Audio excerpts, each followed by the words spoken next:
হঠাৎ বৃষ্টির নায়ক নায়িকা মেন যারা কাস্টিং ছিল তুমি আর প্রিয়াঙ্কা, তো ওদের সম্বন্ধে কিছু বলেন। না দুজনেই ভালো। আমি দুজনকেই প্রথমবার দেখেই নির্বাচন করেছি আমার যে চরিত্র আমি দেখাতে চাই ছবিতে তারা ঠিক তাতে ফিট ইন করে যায়। আর সেক্ষেত্রে দুজনেই ঠিক মতো আমি যেটা চেয়েছি ভালোভাবে ফুটিয়ে তুলেছি।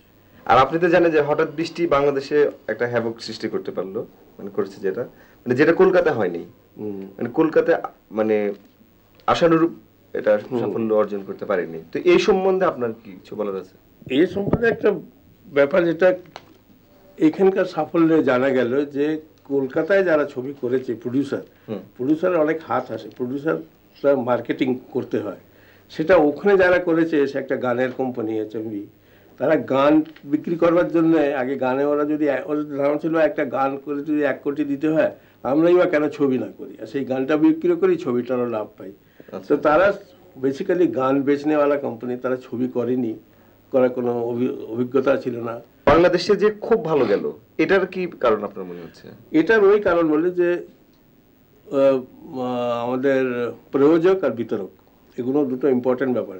আচ্ছা, যে এই দুটো ক্ষেত্রে যেটা আমাদের ক্যালকাটায় অনভিজ্ঞ একবারে ইনএক্সপিরিয়েন্স লোক দিচ্ছে, সেই ক্ষেত্রে এই বাংলাদেশে যারা প্রডিউসার আর যারা ডিস্ট্রিবিউটার একই লোক, তারা ঝানু ব্যবসায়ী, তারা ব্যবসা বোঝে, তারা খুব ভালো করে করেছে।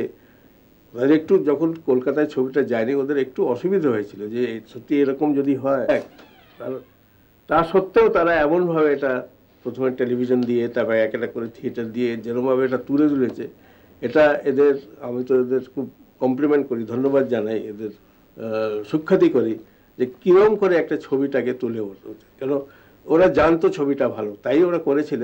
ওরা হাবিব ভাই যিনি আমাদের প্রডিউসার ছিলেন, কলকাতায় এসে ছবি দেখলেন 2-3 বার, তিনি বলে আমি কোনোবার 2-3 বার ছবি দেখিনি, কিন্তু সে ভালো লাগা সত্ত্বেও যখন দেখলো যে এটা কলকাতায় ঠিক তেমন যায়নি যেমন যাওয়া উচিত, তো এরা খুব ভেবেছেন, তো এমনভাবে রিলিজ করেছে যেটা আমার মনে হয় বাংলাদেশ ফিল্ম ইন্ডাস্ট্রির মধ্যে একটা লেসন হয়ে থাকবে, একটা অন্য new leaf in the art of distribution and exploitation of the film. Parrot peacock আনন্দ বিনোদনকে সময় দেওয়ার জন্য আপনাকে অনেক ধন্যবাদ। ধন্যবাদ। আর আমারও ভালো লাগছে যে এই বাংলাদেশের আমাদের এই কথা শুনবে, দেখবে, তাদেরও এটা ভালো লাগবে, আর যেন এই ধরনের অনুষ্ঠান আরও হয়।